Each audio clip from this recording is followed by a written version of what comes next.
অসমৰ ছাত্ৰ ছাত্ৰীসকল, যিহেতু আমি ইয়াৰ আগৰ ভিডিঅ'টোত দশম শ্ৰেণীৰ সমাজ বিজ্ঞানৰ ভূগোলৰ পৰা ইম্পৰ্টেণ্ট কুৱেশ্যন এনচাৰসমূহ প্ৰি টেষ্টৰ বাবে 1 মাৰ্কৰ ডিছকাছ কৰিছিলোঁ। আজি সেই ভিডিঅ'টোৰে পাৰ্ট 2টো লৈ আহিছোঁ।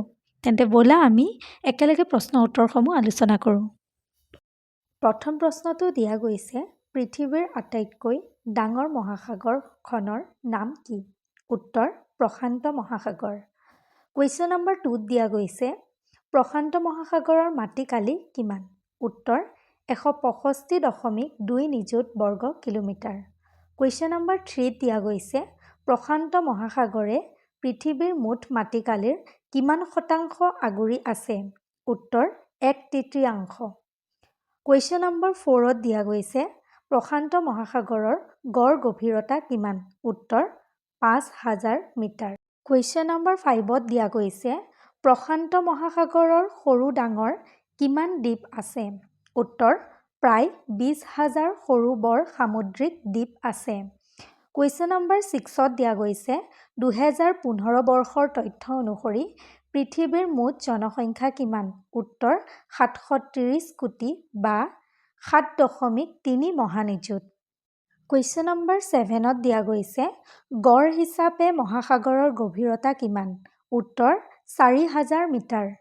কুৱেশ্যন নম্বৰ 8ত দিয়া গৈছে, দক্ষিণ আমেৰিকা মহাদেশত কিমানখন দেশ আছে? উত্তৰ 12খন দেশ।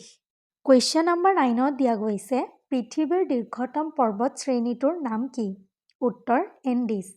কুৱেশ্যন নম্বৰ 10ত দিয়া গৈছে, পৃথিৱীৰ ষষ্ঠ বৃহত্তম দেশখনৰ নাম কি? উত্তৰ অষ্ট্ৰেলিয়া। কুৱেশ্যন নম্বৰ 11ত দিয়া গৈছে, ওচেনিয়া মহাদেশত কিমানখন দেশ আছে? উত্তৰ 14খন। কুৱেশ্যন নম্বৰ 12ত দিয়া গৈছে, ওচেনিয়া মহাদেশৰ জনসংখ্যা কিমান? উত্তৰ 2014 চনৰ লোকপিয়ল মতে জনসংখ্যা 38 নিযুত। কুৱেশ্যন নম্বৰ 13ত দিয়া গৈছে, মাটিকালিৰ ফালৰ পৰা অসমৰ আটাইতকৈ বৃহৎ জিলা কোনখন? উত্তৰ কাৰ্বি আংলং। কুৱেশ্যন নম্বৰ 14ত দিয়া গৈছে, মুছলমানসকল অসমলৈ কেতিয়া আহিছিল? উত্তৰ 13 শতিকাৰ আগভাগত।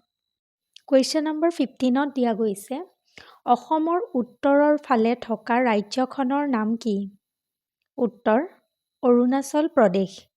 কুৱেশ্যন নম্বৰ 16ত দিয়া গৈছে, অসমৰ দক্ষিণৰ ফালে থকা দুখন ৰাজ্যৰ নাম লিখা।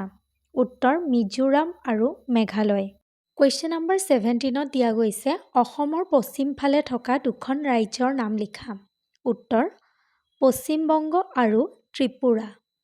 কুৱেশ্যন নম্বৰ 18ত দিয়া গৈছে, অসমৰ পূব ফালে থকা দুখন ৰাজ্যৰ নাম লিখা।